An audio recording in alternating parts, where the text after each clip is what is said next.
Alright guys, welcome back. We are in the fourth class on the Apologetics series, and today we're going to be talking about one of my personal favorite arguments for Christianity. And just as a brief recap, when I'm talking about apologetics, I mean that branch of Christian theology which seeks to provide a rational justification for the truth claims of the Christian faith. Note that we're not trying to prove Christianity, and that a lot of things can't be proven with 100% certainty. Rather, we're seeking to show that you can rationally believe that Christianity is true. And you can rationally believe that whether you're a scientist or a layperson or a theologian or an art major or whatever have you. It doesn't matter where you are in life. This is something that can be rationally believed based off of the evidence that we have within our world. And we're still in this section on something called natural theology.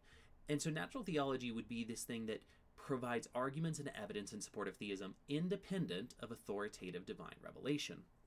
And the reason that we are trying to show that theism, so the belief in any god or gods, is reasonable outside of a authoritative work like the Bible, for example, is simply because if somebody is an agnostic or an atheist, or really anybody who's questioning theism, then they probably have no reason to accept the Bible as true. And alternatively, if they did accept the Bible as true, then we wouldn't be having the conversation of whether or not there's a God in the first place, because that's entailed within the Bible. So we can't use the Bible as evidence, because that's not something that the people who we're going to be talking to about these situations, or really even ourselves sometimes if we have doubts, are wanting to turn to for their authority. And we see that Paul takes a very similar approach whenever he's speaking with the Greeks in Athens. He's talking about the Stoic philosophers. He's talking about the Greek playwrights. He's going to their sources of authority to provide evidence for God. And so that's the same approach that we're taking here. And so that feeds into something that's called the minimal facts approach, which states that when reasoning with a skeptic, it's best to use only that data which is agreed upon by the vast majority of scholars, both religious and secular. Again, this is based on the same idea. We're going to the sources of authority that the skeptic, the agnostic, the atheist, anyone who's not a Christian are going to accept. If I go straight to the Bible and I start throwing Bible verses at somebody who doesn't believe in the Bible, it's not going to mean anything to them.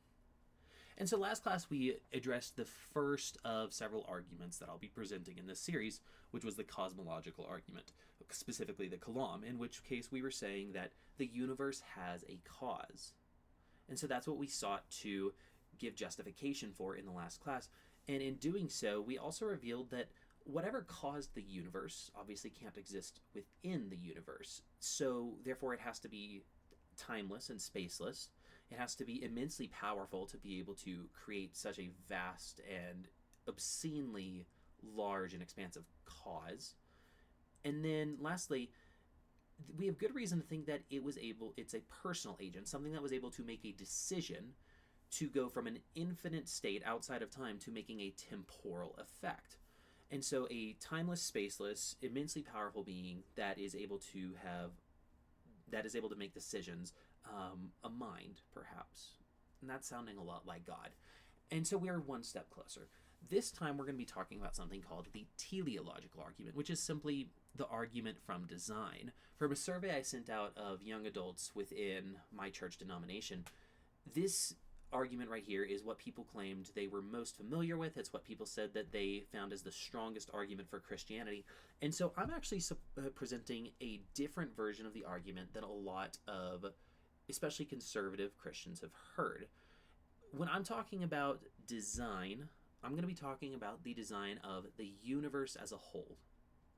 And if we believe that God created the universe, we believe that his fingerprints are on that universe. And I believe there's places we can look and we can see those fingerprints. And I think that there's places that even the most secular atheist of scholars have also seen the fingerprints of God, and it's made them ask questions. They may have come to different conclusions than I have or you have, but it's enough to make anyone ask a question. And so to illustrate this argument, I want us to meet Bob. Now, Bob just got a new car for his birthday. He's a very lucky guy. And, within cars, there's approximately 17.5 million possible license plates. And Bob, the incredibly lucky guy, just so happened to get the license plate CHT4271. Incredible. 1 in 17.5 million odds of getting that license plate. But as unlikely as this was, Bob didn't question it. Why not? Well, the obvious answer is that it's a random string of letters and numbers. It follows the standard pattern of license plates, and his car came with a license plate, so it had to be some series. So why would this one be any more or less likely than any other? There's nothing of interest with this particular license plate. Now, on the other hand, let's look at a different scenario. Bob, who was born on August 8th, 1994, gets the license plate BOB 8894. Would Bob be equally justified if he said, well, I had to have some license plate, and any plate is equally unlikely, so it's no surprise that I got this one? I don't think so. And you see, a good explanation for something not only explains a certain situation, but also reveals in doing so that there is something to be explained. If I had got the license plate BOB 8894, I probably would have thought nothing of it. But Bob, born August 8th, 1994, who gets a car for his birthday, has good reason to think that his license plate was designed for his situation. So, when we're talking about the teleological argument, we're making the argument that our universe really is characterized by design rather than by chance. Now, there's a way that we can look at kind of this intuitive understanding of why the second license plate is designed and why the first plate is by chance. That's something we intuitively think and we intuitively know. It's really hard to put it into words sometimes. So I want to give you this 10-step, what we call generic chance elimination argument that was put forth in William Dembski's book. I'm going to first put it in the terms of the situation we just saw. So 1, Bob's birthday car has plate BOB 8894. 2, license plates are typically randomized. 3, BOB 8894 could represent a name and a date. Now, on chance, the odds of getting any given license plate are 1 in 17.5 million. Every car gets one license plate, and Bob received one car. That leaves us, if we do the math, at 1 times 1 times 1 to 17.5 million. So that leaves us with one opportunity in 17.5 million odds. Now, of course, we do need to recall that Bob was born on August 8th, 1994, and Bob's name and birthday match the pattern that we observed back in step 3. So therefore, Bob is warranted to assume that the event did not occur by chance. If we abstract that out, here's what it would look like. An event has occurred. The event is produced by certain chance processes. There's a pattern which characterizes the event. You calculate the probability of the event on chance alone, and then you determine which situations present an opportunity. Then you'll determine how many opportunities the event has had to occur. If you see that the probability is very small, then you might look and identify information independent of the event's occurrence. In our case, that was Bob's name and birthday. That's not determined by the license plate printing center's company. I don't even know if that's a company or a government thing. I assume government. Then 9, you'll see that the information from step 8, the pattern that we just observed, or the information we just observed, describes the pattern of step 3. So in this case, Bob's name and birthday describe the pattern of the license plate, which could be a name and birthday. Now, if that information from outside of step 8, that's independent from the rest of the process, describes the pattern observed in step 3, and the chance and the probability of this event occurring on chance alone is incredibly small, then you're warranted to assume that the event did not occur by chance. Again, this is something that we use in our life, and we very readily acknowledge whenever it's put in the abstract, whenever it's intuitive. I think most of us have probably never heard it put down in quite these terms before. But when we're talking about the teleological argument, we're making the argument that reality is characterized by design rather than by chance. So we're going to have to eliminate the possibility of reality being characterized by chance. So in the formulation of the argument for design that we're looking at today, we're asking the following question. Did the universe have a designer? So our explanation will need to do 2 things. 1, it's going to need to explain the situation. And 2, it needs to demonstrate that there is something to be explained in the first place. So, for example, looking back at Bob, with his first license plate, there was nothing to be explained because it was just a random license plate. But in the second situation, there was something to be explained, because how on earth did Bob just so happen to receive the license plate that matched his name and birthday on his birthday car? There was something to be explained there. I think in our universe, we have the same situation. So this is what the argument looks like. 1, the fine-tuning of the universe is due to either physical necessity, chance, or design. 2, it's not due to physical necessity or chance. 3, therefore it's due to design. Now, a lot of this hinges on this phrase here, fine-tuning. So what do we mean by that? Well, when we say fine-tune, we don't mean design, because that would be assuming the conclusion. Instead, fine-tune is a very neutral expression that's talking about the laws of physics. And fine-tuning specifically means that small changes in the actual values of certain constants and quantities would make it impossible for life to exist in the universe. Now, again, I'm talking about certain constants and quantities. You may be wondering, what does that actually mean? So let's consider a fairly simple physics equation like Newton's law of gravity. Now, of course, when I say simple, I don't necessarily mean the math is really easy. I just mean there's not a whole lot of moving parts in this equation, and it's one that a lot of people have been introduced to in their schooling. So Newton's law states that the gravitational force between two objects, so that's F equals, depends on their masses, m1 and m2, and the distance between the two objects squared, r squared. And then also the certain quantity g.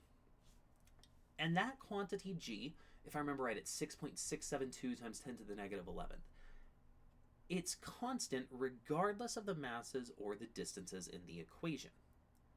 The physical law doesn't determine what g is, and the value of g is consistent in all situations and over the entirety of the universe.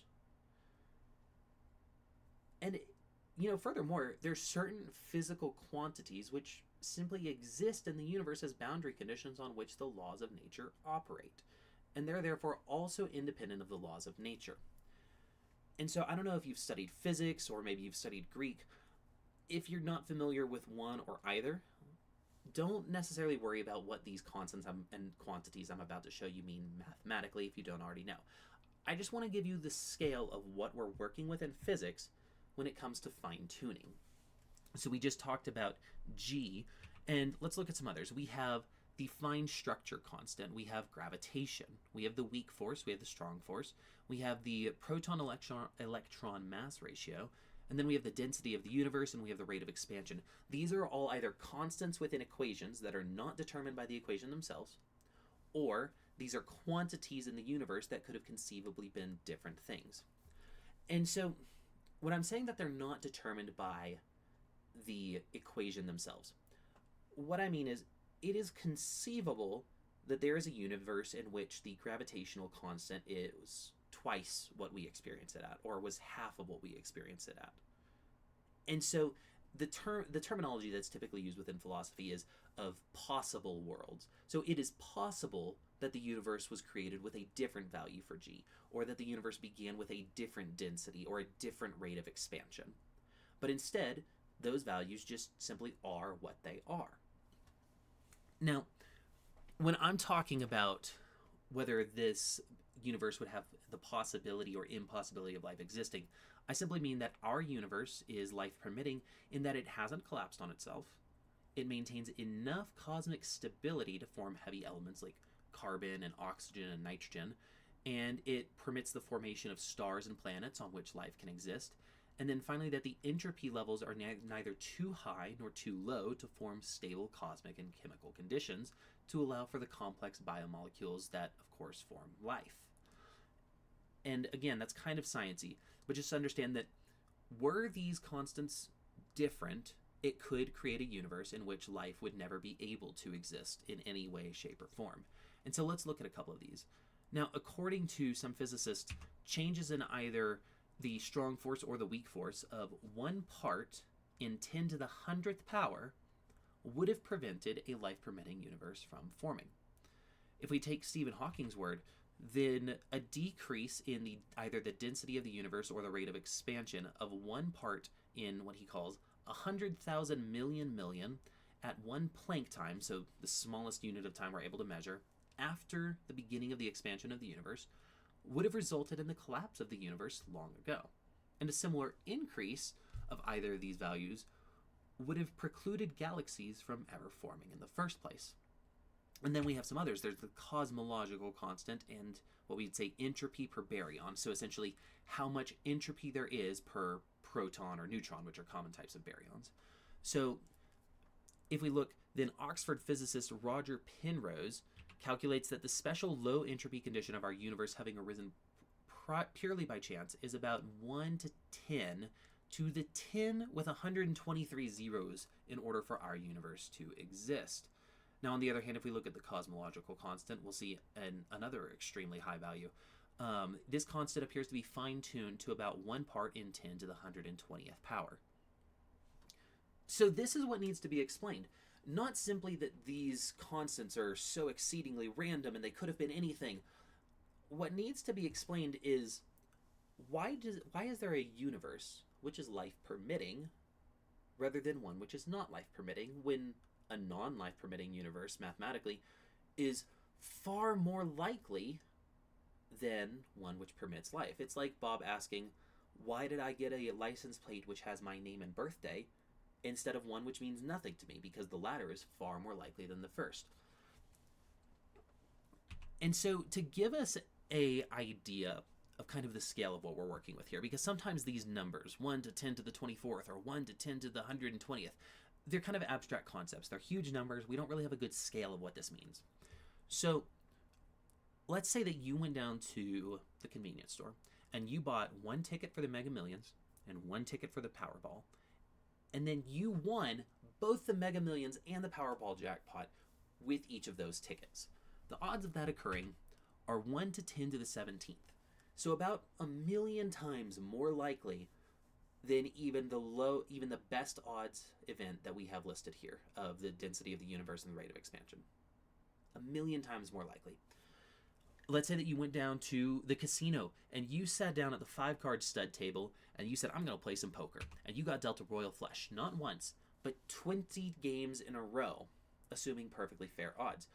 Your odds for that are 1 to 10 to the 102nd.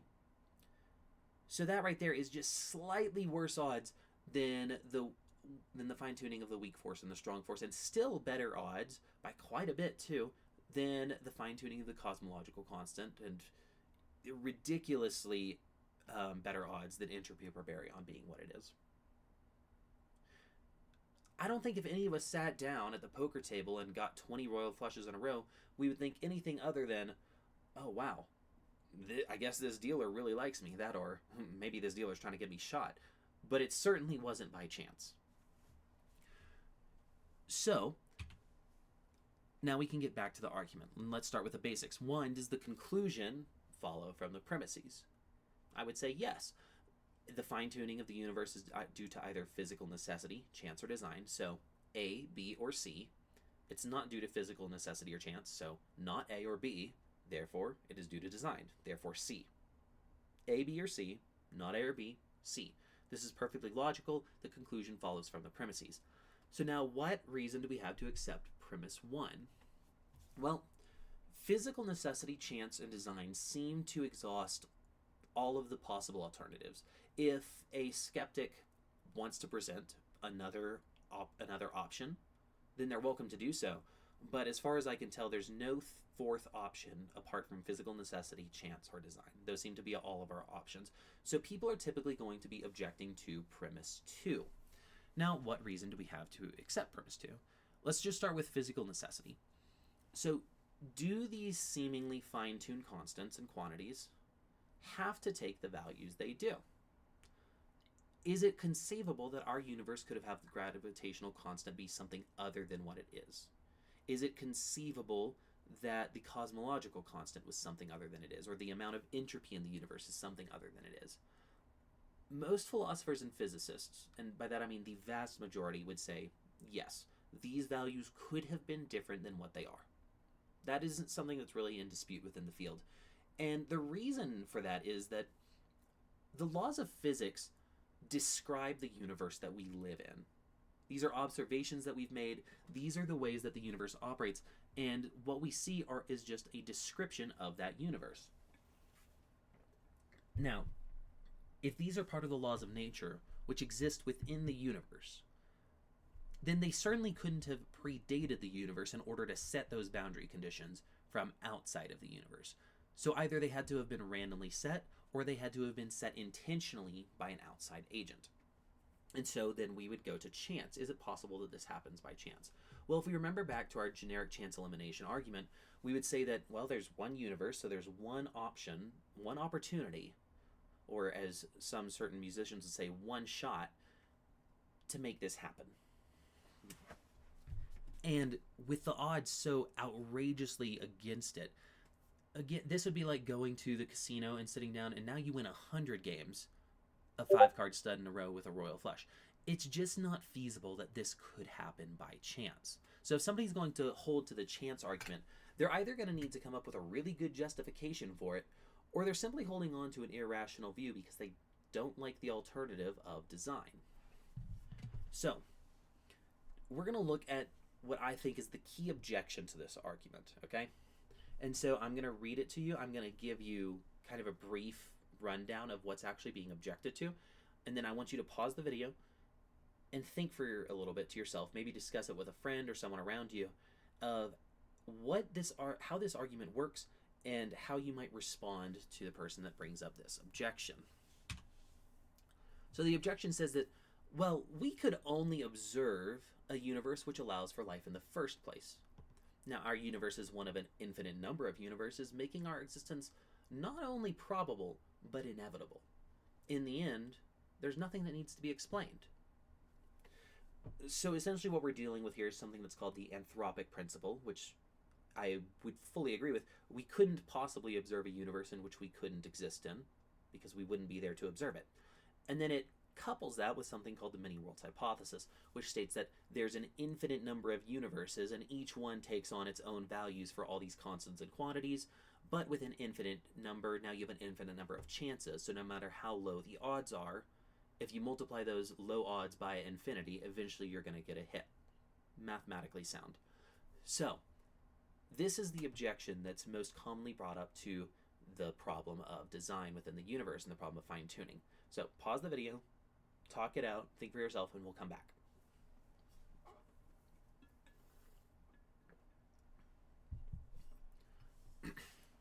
Okay, let's deal with two things. First, let's talk about the anthropic principle here. So this idea that we could only observe a universe which allows for life in the first place. This right here seems to be confusing the argument with something that the argument is not stating. We're not claiming that it's highly unlikely that any observer would find the universe fine-tuned for their existence. No, I would say that any observer would have to find the universe fine-tuned for their existence due to the unlikelihood of there being an observer at all. Perhaps a good illustration is that, let's say that you are standing in front of a firing squad, and there are 100 trained marksmen, and they all have their guns pointed straight at you. You have a blindfold on, and you hear, ready, aim, fire, and the sound of gunfire goes off all around you. You're deafened, and then the ringing in your ears goes away, and the blindfold falls off, and you come to, and you're still alive. Now, while it's fair that you should not be surprised that you don't observe that you're dead, because if you were dead, you couldn't observe it, it doesn't follow that you also should not be surprised that you're actually alive. In fact, I think you should be shocked that you're alive. In fact, you might begin to wonder if somebody changed out all of the bullets for blanks.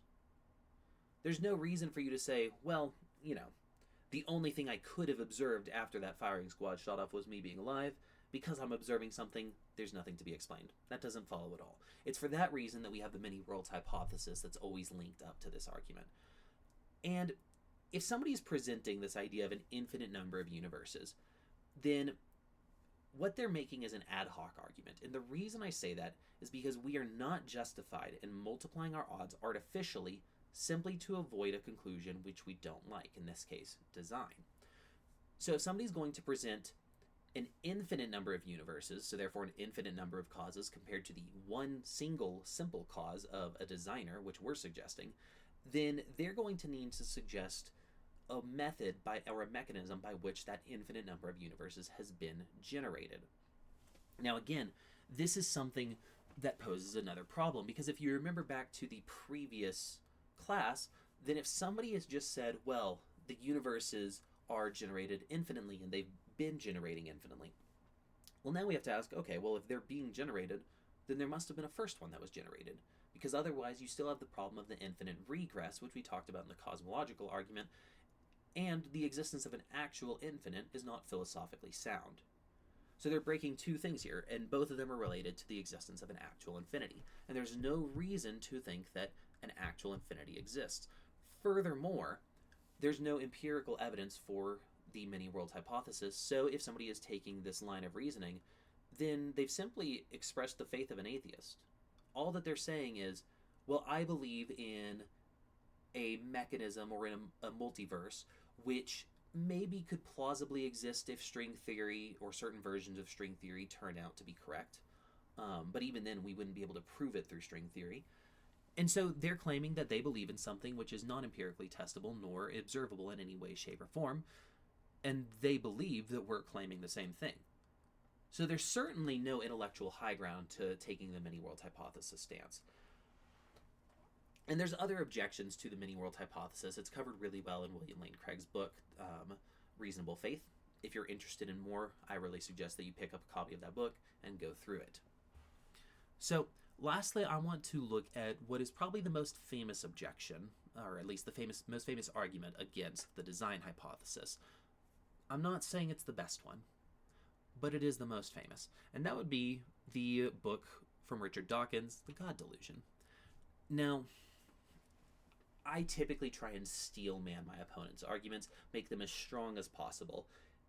However, in this case, Dr. Dawkins has given us a very concise summary statement of the central argument and central thesis of his book. And so, I'm just going to present that to you, and we can deal with what we see. Dawkins states that one of the greatest challenges to the human intellect has been to explain how the complex, improbable appearance of design in the universe arises. So, first off, note, Richard Dawkins agrees that the universe appears to be designed. He agrees with fine-tuning.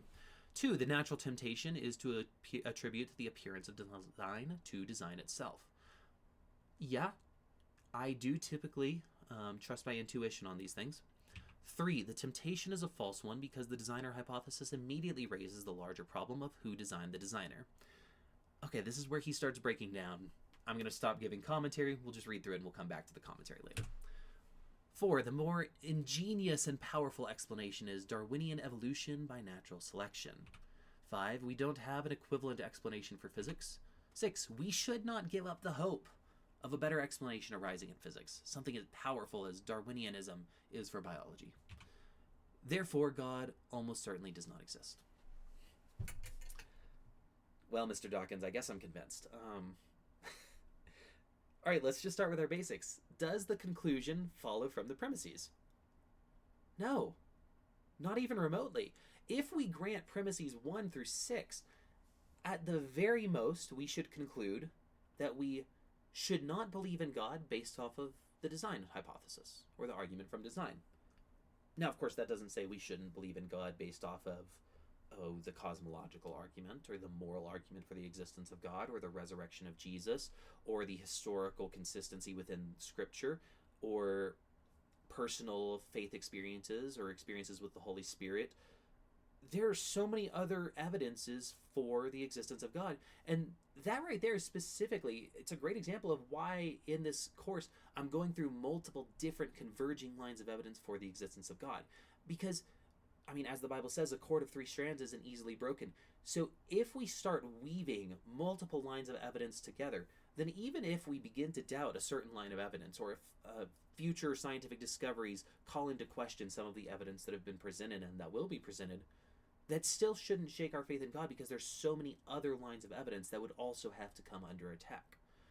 So even if we see Dawkins' objection, that still would say nothing about the existence or non-existence of God. It would simply say that we can't conclude the existence of God based off of the appearance of design in the universe. Now, of course, let's actually look at the premises, because even under the minimal facts approach, a lot of his points are plausibly false. So premise 5, let's just start here. It references the fine-tuning of the universe. He says that we don't have an equivalent explanation for physics. And honestly, this point right here is why I take the physics approach for the fine-tuning argument. That's the strongest version of the argument that's being used in apologetics today, and that's what I want to equip you with. So we don't have an equivalent explanation for physics, and his answer to that is we should not give up the hope of a better explanation. This is just a faith statement. It's, as my friend lovingly called it, a godless of the gaps theory.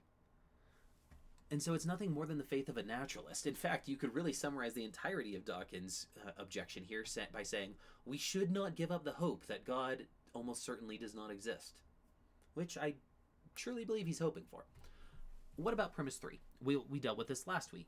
The temptation is a false one because the designer hypothesis immediately raises the larger problem of who designed the designer. Okay, everything that begins to exist has a cause. If God caused the universe, then God is outside of both space and time. And if God is outside of time, then God had no beginning, because beginning is a concept within time. Therefore, God does not need an explanation. There is no cause of God. God is the first uncaused cause, or the unmoved mover, as Thomas Aquinas said. But furthermore, to recognize an explanation, what we're claiming is a designer, as the best one, you don't need to explain the explanation. For example, let's say that some archaeologists find arrowheads and pottery and bricks. They would be justified in saying there was a human civilization here. They don't have to tell you who that civilization was, how they got there, who they were related to, who their descendants are. They don't have to give you any of that information. You don't have to know anything about that civilization. You can simply claim that there was a civilization there because that's what the evidence points to. If we demanded an explanation for every explanation, then we would end up back at this infinite regress problem where you would have to explain everything all the way back to the first uncaused cause in order for anything to be reasonably explained. Because I could say, well, Joe Smith out there died from leukemia, and that leukemia was caused because he had a mutation in his white blood cells and in the blood, and then that occurred in the bone marrow. And the reason that happened is because he was exposed to a carcinogen, and that carcinogen was in its place because of XYZ. You can't demand that we give explanations all the way back of why. And if you do, you're undermining the entirety of science, which Dr. Dawkins should be aware of because he's a biologist. I certainly don't expect that in his papers he explains the origin of every single explanation which he gives, nor would he demand that of anyone else. So I'm not sure exactly why he's demanding that of religious individuals. And so there are a lot of problems with this objection, and I think it's very comforting to see that even the most popular objection to the design theory has a lot of problems. And if this is what we're up against whenever we're talking about whether or not God exists, I quite like our odds. I don't need too much fine-tuning for that. So next week we're going to come back and we're going to be talking about the moral argument for the existence of God, in which we claim that because God exists, objective morals exist, and without God, objective morals cannot exist. So, thanks for joining us, and I'm looking forward to talking to you next week. Thanks.